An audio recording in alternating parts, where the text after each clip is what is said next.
Moskva шаарындагы мекендештер үчүн тез жардам кызматы өз ишин баштады. Оорудан кыйналып, кайсыл жакка барууну билбей турасызбы? Сайкал клиникасына чалыңыз. Биз өзүбүз сизге барабыз. УЗИ, ЭКГ аппараттары үйүңүзгө барып, анализдер чыгарылат. Бизде уролог, гинеколог, терапевт, кардиолог, хирург, педиатр, лор врачтар жана сүннөткө тургузуу кызматы дагы бар. Москва шаары жана Москва облусу боюнча чакырган жериңизге тез жетебиз. Ооруп кыйналып жолдо жүрбөй, биз менен байланышыңыз.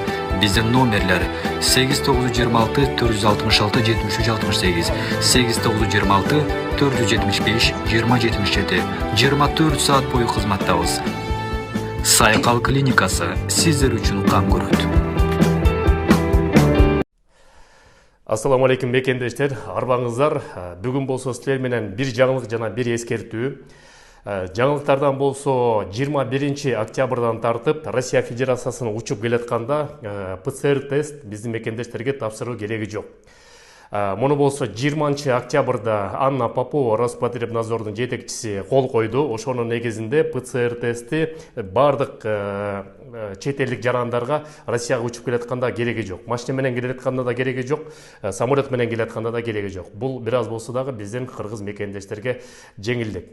Экинчи болсо бул эскертүү, барыңарга белгилүү болгондой 29 декабрдан тартып Сахаровага барып, многофункциональный миграционный центр Сахарова барып медосвидетельствование өтүш керек болчу. Ошону болсо 29 декабрга чейин келген мекендештер өтпөйт эле. Эми закон өзгөртүлгөн, эми өтүш керек, сөзсүз түрдө мекендештер. Ошон үчүн 29 декабрга чейин эгерде силер Россия Федерациясынын территориясына келсеңиздер, анда ушу жаңы жылдын аягына чейин, тактап айтканда январдын 10-на чейин 2023 барып сөзсүз түрдө ошол медосвидетельствование өтүп коюшуңуз керек. Бул мыйзам. Ошону унутпай, сөзсүз түрдө дагы бир жолу эскертип атабыз. Мындан кийин дагы 1-2 жолу эскертебиз. Бирок мекендештер декабрь айы ал жерде киши көп болуп калышы мүмкүн. Ошон үчүн азыр эч ким жокто, очередь жокто, барып туруп тапшырып, ошонун баарын өтүп алгыла. Ал силерге 1 жылга берилет медосвидетельствование. Сак саламат болуңуздар мекендештер. Жаңылыктар болсо бөлүшүп турабыз. Силер менен Кыргыз диаспора кеңеши төрагасы мен Конучбек Осмонбеков. Көрүшкөнчө.